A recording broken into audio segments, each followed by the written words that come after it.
Be ready. Start. Ladies and gentlemen, I have great pleasure in welcoming you all to the second annual general meeting of your company.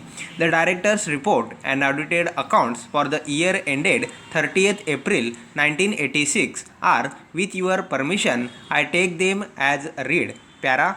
Your company's results indicate a satisfactory beginning considering that operations have commenced only towards the last 3 to 4 months of the year.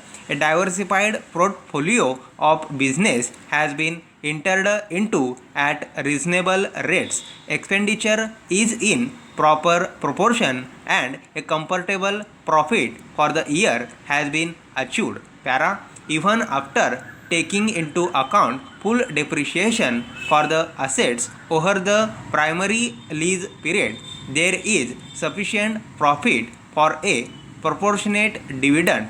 However, due to the nominal sums involved for disbursement per shareholder, the directors have not recommended a dividend at this early stage. Para. In the current year, to date, the progress of your company continues to be healthy.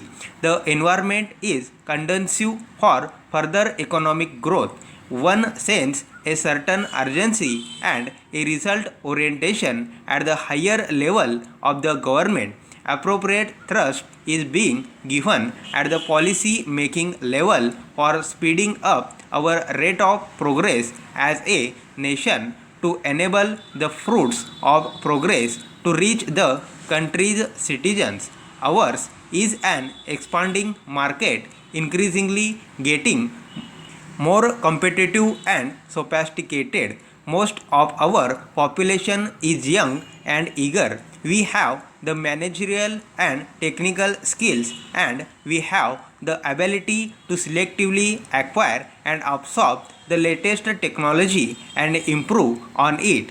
It is this section which will provide maximum employment opportunities in years to come. The company is proud that today it provides stable employment to thousands of persons. I have already dealt with the prospect of business of your company. I may add that the implementation of the very idea of separating our business from the holding company has had the desired result.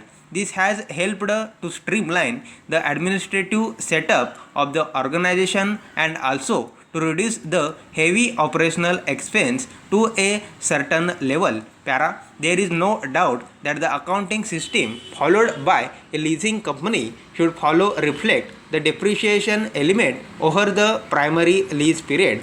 There can be no healthy growth without accepting this important and basic discipline. We await the guidelines to be made available soon from the Institute of Chartered Accountants and the government. It is important that a uniform accounting system is framed and adopted. Your company, while waiting for a uniform guideline, has adopted the practice of reporting the full depreciation figure is our notes to the accounts. Para.